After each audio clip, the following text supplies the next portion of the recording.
Muy buenos días, compañeras, compañeros de los medios de comunicación. Sé que el viernes es cuando menos actividad hay aquí en el Senado, sobre todo en el marco de la permanente, pero vieron ustedes, hoy el compañero presidente retomó el tema, las declaraciones insolentes, infamantes del senador republicano John Kennedy, que no tiene nada que ver con los Kennedy demócratas, en una declaración que nuevamente promueve el intervencionismo del gobierno de Estados Unidos en nuestro país. Bastante grave sería que el senador republicano vuelva a amenazar exigiéndole al gobierno demócrata de Biden que envíe a las Fuerzas Armadas de Estados Unidos a intervenir en nuestro país para supuestamente resolver el problema de la droga en Estados Unidos. Esa declaración intervencionista sería en sí misma motivo suficiente para repudiar semejante posicionamiento político. Pero además, el senador republicano hace una lamentabilísima aseveración planteando que nuestro país comería comida para gato y que viviríamos en tiendas de campaña. Creo que su ignorancia es monumental. Yo le voy a mandar el mapa de México en 1846, antes de la guerra de México con Estados Unidos, en que nos robaron el 60% del territorio. ¿Qué sería Estados Unidos sin ese 60% del territorio? Que en una guerra ilegal, en una guerra arbitraria, el presidente de Estados Unidos de ese tiempo, Polk, mandó a provocar a un sector del ejército norteamericano a tierras mexicanas, al norte del río Bravo, que era parte de México, y fue repelida esa agresión, y Polk en el Congreso de Estados Unidos dijo que habíamos agredido en territorio tejano, que no era de Estados Unidos, tampoco era una república independiente, y era parte de México, fue parte de México, que habíamos hecho esa agresión. Con eso justificó. Solo un diputado alzó la voz, el diputado Abraham Lincoln, para preguntar el lugar preciso de donde se dio la escaramuza, y aquí está el 60% del territorio que nos robaron. En 1868, después del Tratado de Guadalupe Hidalgo, se restablecieron las relaciones diplomáticas de México y Estados Unidos. Más bien se buscó la creación de una comisión bilateral para resolver las controversias por daños, con Matías Romero y Seward, el secretario de Estado de Estados Unidos. No se pudo avanzar mayor cosa, sobre todo por la penuria económica de nuestro país, y hasta 1911 Francisco de la Barra y Quijano volvió a retomar el tema de una comisión bilateral. Fue hasta que llegó el presidente Francisco Madero González que se avanzó, y en 1913 estaba a punto de resolverse las controversias que había entre ambos países. Quiero recordar que a raíz de este robo del 60% del territorio, los mexicanos y mexicanas pasaban libremente por la frontera hacia Estados Unidos. No había ningún control migratorio de ida y vuelta, la frontera estaba abierta. En 1913, con el asesinato del presidente Madero fraguado en la Embajada de Estados Unidos, se volvió a romper la posibilidad de ese acuerdo. El presidente, el primer jefe del Ejército Constitucionalista y después presidente Venustiano Carranza Garza, fue avanzando, y en 1917 finalmente se hizo una ley para resolver las exigencias por daños de ambos países. En 1919 se emitió la ley reglamentaria, y a punto de resolverse se asesinó al presidente Carranza. En 1920 la Huerta intentó nuevamente, y no les hago la historia larga, fue hasta con Obregón en 1921 que la corte famosa, determinó que no era retroactiva la Constitución de 1917, y abrió el camino para un acuerdo de México con Estados Unidos que se dio en 1923 con los famosos acuerdos de Bucareli, que en realidad era un acuerdo de una comisión especial bilateral, con un acuerdo general y un acuerdo especial. El especial para resarcir daños generados por la revolución y reclamos también de ciudadanos mexicanos en Estados Unidos, producto, entre otras cosas, del incumplimiento del Tratado de Guadalupe Hidalgo de 1848, y empezó el 14 de mayo del 23, terminó el 15 de agosto con los acuerdos de Bucareli y el acuerdo general que determinaba que la Constitución no era retroactiva, que era el gran debate de las petroleras estadounidenses que tenían el control del petróleo mexicano. También el petróleo mexicano contribuyó enormemente a la riqueza de Estados Unidos, le digo al senador Kennedy. Solo pongo estos ejemplos de saqueo a nuestra patria, pero podría ser una lista larguísima de todo lo que el gobierno de Estados Unidos nos ha quitado y lo que ha permitido su enriquecimiento. La ciudad de Nueva York no sería lo bella que es y lo rica y poderosa que es sin el petróleo mexicano.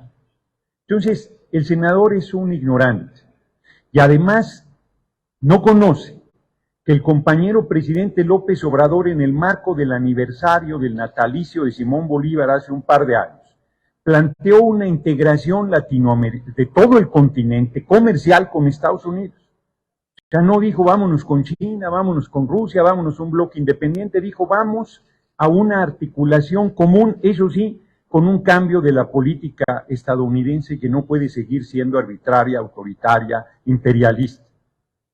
No había conocido yo una oferta tan generosa de un presidente de los Estados Unidos mexicanos, porque además quiero comentar que a Obregón lo presionaron desde 1923 para que hiciera un tratado de libre comercio. Y Obregón no quiso.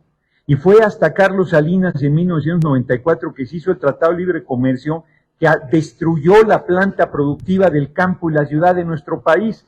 ¿Cuál es el beneficio que hemos tenido en la relación con Estados Unidos? Es un vecino dificilísimo. Es, con toda franqueza, el peor vecino posible. Abusivo, arbitrario, autoritario, entrometido en todos los países del mundo y ni qué decir en la patria nuestra. Y a pesar de eso, nuestros gobiernos y particularmente el del compañero presidente López Obrador ha brindado la mano, ha planteado colaboración, ha planteado amistad, ha planteado respeto mutuo, y los republicanos de manera irresponsable, de manera racista, de manera ignominiosa, quieren, como lo hizo en su momento Donald Trump, utilizar a nuestra patria y a nuestro pueblo como espantapájaros para atraer a un sector retrógrado del electorado estadounidense. Eso no se puede tolerar, porque por si lo que dije no fuera suficiente, nuestro pueblo ha migrado por millones a Estados Unidos y con su trabajo y esfuerzo ha contribuido enormemente a la riqueza de ese país, paga impuestos, paga como 20 veces más las reservas que el dinero, las remesas que han mandado los mexicanos que viven en Estados Unidos, como 20 veces más le ha aportado al erario estadounidense y no reciben absolutamente nada a cambio. Desde la década de los 70 no se hace una amnistía general y hay mexicanos que llevan 20 y hasta 30 años en Estados Unidos acosados, perseguidos, tratados con racismo y con clasismo, pero cualquier persona que llegue a territorio estadounidense tiene trabajo porque son los hipócritas, requieren del trabajo de los migrantes. Quiero terminar ilustrando al senador Kennedy. Estos son los puntos de distribución de droga en Estados Unidos que la DEA da a conocer. Estos son en 2015. Fíjense su incremento a 2020. Y fíjense cuáles son los cárteles que en territorio estadounidense, en toda la geografía estadounidense, distribuyen la droga, dentro de ellos el fentanil. Cártel de Sinaloa, Cártel Jalisco Nueva Generación, Cártel Nueva Generación, Cártel del Golfo, Organización Ventral Reiva, Los Rojos, en territorio estadounidense. ¿Para qué quieren mandar al ejército de Estados Unidos a nuestro territorio si en su territorio tienen el problema? No les llega por Amazon o por el servicio postal estadounidense la droga al pueblo de Estados Unidos, que es el principal consumidor de droga del mundo. Ellos tienen que resolver este problema, tienen que tratar como un problema de salud pública el consumo de drogas en Estados Unidos, tienen que discutir con nuestra patria y con los países de América Latina un proceso de legalización de las drogas, tienen que parar la exportación ilegal de armamento a estos grupos que generan terror y sufrimiento y muerte en nuestro territorio, y tienen que hacerse cargo, reitero, de que son el principal consumidor de droga del mundo. Entonces, con esto que les comparto, yo cierro planteando al senador Kennedy que cuando quiera debatir el tema, estamos a sus órdenes, que le daremos un curso desde la distribución de droga en su país hasta los beneficios que han tenido con la rapiña gobiernos de Estados Unidos a costa de la riqueza, del sufrimiento de nuestro pueblo e inclusive de haber perdido el 60% del territorio. Y quiero cerrar con un tema que aparentemente no es tema. Yo esperaría que en la permanente el próximo miércoles todos los grupos parlamentarios condenemos la intervención majadera, ignorante, insolente, racista y clasista de este senador, y el compañero presidente ha llamado a no votar por él.